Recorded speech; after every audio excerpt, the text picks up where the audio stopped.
Once upon a time, a royal prince destined to become king of the realm was supposed to marry a virgin and live happily ever after. Not anymore. Prince Charles is marrying his longtime divorced mistress, Camilla Parker Bowles, and still gets to be monarch. Are you very happy, sir? Are you very happy?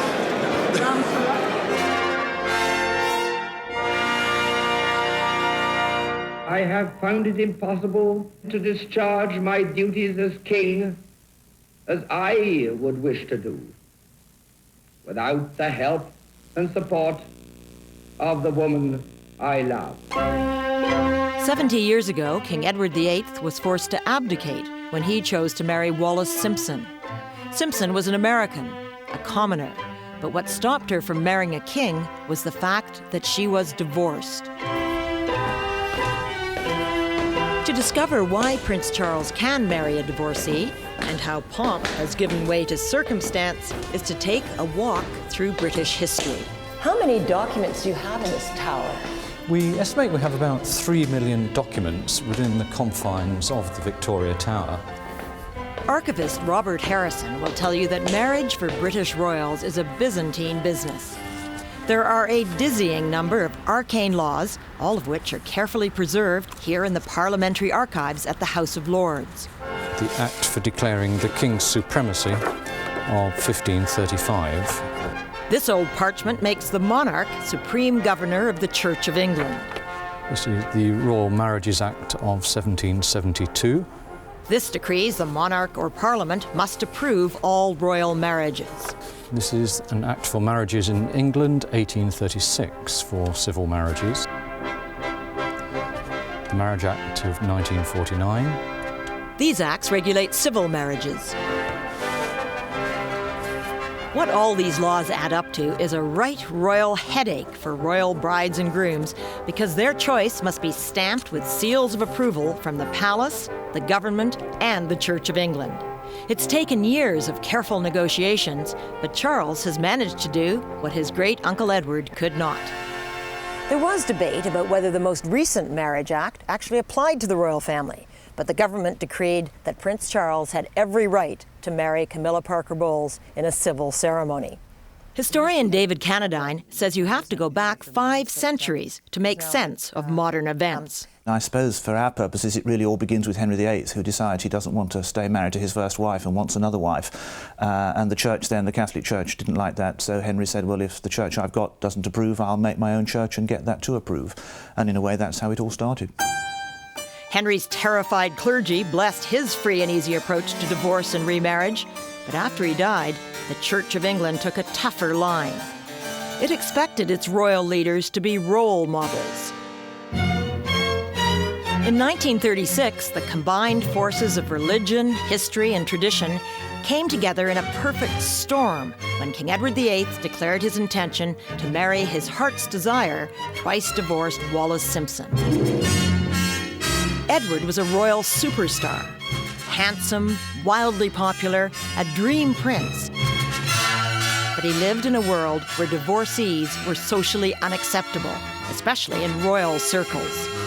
It's very difficult now for us to understand what the British royal court was like in the 1930s. Hidebound, obsessed with protocol, obsessed with observing the decencies of life. And one of the decencies of life that you had to observe was that your marriage didn't fail. It might fail in private, but it couldn't be seen to fail in public. Divorce was not merely a human disaster, it was a kind of social crime. And even if you were the innocent party, it spelt, in a sense, disgrace. It was almost impossible, in fact it was impossible, for Edward to marry Wallis and remain king. No one else in the royal family would have received Wallis Simpson as his wife and as queen. It wasn't just the royal family who opposed the match. The Anglican Church, led by Archbishop of Canterbury Cosmo Lang, refused to marry divorcees. In a devoutly church-going nation, he wielded tremendous authority, spiritually and politically.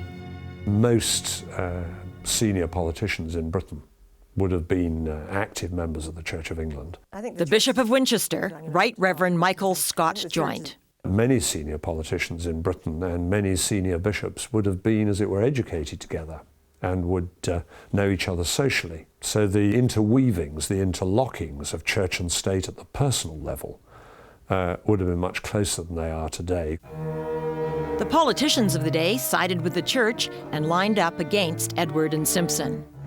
Under the terms of the 1772 Royal Marriages Act, the king was obliged to have his bride approved by the Prime Minister, Stanley Baldwin. But Baldwin wouldn't, and insisted the public wouldn't either. In the choice of a queen, the voice of the people must be heard. In fact, the voice of the people was not heard until the last minute because British newspapers delayed reporting the matter for fear of damaging the monarchy. Once the news leaked out, it divided the nation. The British Empire faces an extraordinary crisis. Not for centuries have these Houses of Parliament witnessed so dangerous a political struggle. In the end, a small but powerful clique of politicians and clerics decided the fate of a king. Faced with firm no's from his family, the church, British and Commonwealth prime ministers, including Canada's Mackenzie King, Edward abdicated. He married his beloved Wallis in France. The couple, renamed Duke and Duchess of Windsor, lived in exile for the rest of their lives. His younger brother George reluctantly took the crown and moved into Buckingham Palace with his wife and their two young daughters, Elizabeth and Margaret. This was a seminal moment for the modern royal family, especially Princess Elizabeth. The Queen is very much a child of a world where the abdication was the great event. That's to say, it obliged her father to become king, which he'd never wanted. He was obliged to do his public duty, whereas his elder brother, Edward VIII, had given up on his public duty. And the sense of the obligations of duty is, I think, very strong in her. And I think for her, the notion that private gratification should be put before public duty is inconceivable. When Elizabeth was crowned queen in 1952, her court remained hidebound and obsessed with protocol. Divorcees were not allowed to be presented at court. But outside royal circles, attitudes to marriage breakdown and to the House of Windsor itself were changing dramatically. Pollsters like Sir Robert Worcester have been tracking changes in public attitudes over the decades. Societies have moved everywhere in becoming more liberal and the values becoming more relaxed, strict values. But one thing I think that did make the British public stop and think was the miserable life, and I think I can call it that, of the late Princess Margaret, the Queen's sister. When beautiful 23-year-old Princess Margaret fell in love with dashing divorcee Peter Townsend, the Queen, politicians, and the Church disapproved. They said marriage was out of the question unless Margaret renounced her claim to the throne. The hapless princess chose public duty over private happiness. She turned Townsend down. Ironically, a public opinion poll, the first ever on a member of the royal family, found majority support for Margaret marrying her true love. I don't think the monarchy was paying that close attention to opinion polls, and certainly the prime ministers of the day weren't. Do you think that has any impact on what's happening today? That has every impact on what's happening today. And the fact that the British public, by a factor of 2 to 1, believe that Prince Charles and Camilla Parker Bowles should marry is part of the reason that they have decided to marry. But it took decades for the palace to harness the power of public opinion. Margaret went on to marry a man deemed more suitable, but it failed. She was permitted to divorce, a first for a prominent member of the royal family since King Henry VIII. Since then, the Queen has watched helplessly as 3 of her 4 children married and divorced. First daughter Anne, then son Andrew, I, Charles Philip Arthur George, and finally, Prince Charles. take thee, Diana Frances. It was his fairy tale marriage and the nightmare that followed which marked a turning point in attitudes to royal brides. It was all but decreed that Charles must marry a virgin. The delectable Lady Diana Spencer had a spotless reputation, but Camilla didn't. So when he first met and loved Camilla 35 years ago, she was unsuitable as a royal bride. She had had affairs, was a woman with a past. In her biography of Prince Charles, Penny Junor has chronicled his search for the perfect bride. Girlfriends that he had had in the past, some of them had had pasts and had, they were not virgins. And the minute they appeared on his arm and looked as though they might be a potential Princess of Wales, the media focused on their past. And that was the end of the relationship. Society just seemed to demand it. But times have changed. Times have changed in the Anglican Church, too. Facing dramatic drops in attendance, the Church has been forced to become more relevant. Nearly half of all British marriages fail. 3 years ago, the Church came up with a new set of guidelines which allow divorcees to be married in church under certain circumstances. Like Royal Shocker, the Charles and Camilla love tape. Charles and Camilla don't qualify for a church wedding because they don't meet one of the new rules. They caused the breakup of their respective marriages, so they have to settle for a civil ceremony, which the church accepts. How are you feeling today?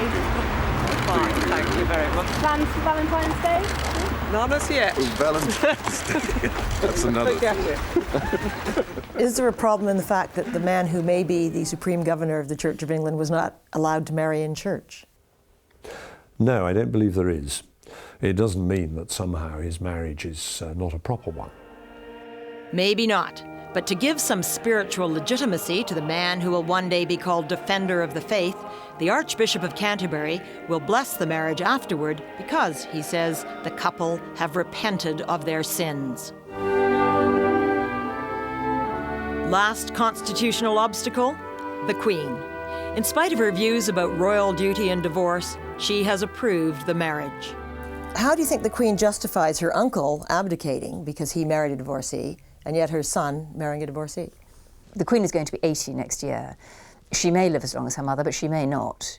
And to have the Prince of Wales living with his mistress in Clarence House as though she was his wife just left too many very messy ends. I think her feeling was much better that they be married. The lesser of two evils. The civil ceremony was supposed to take place in Windsor Castle.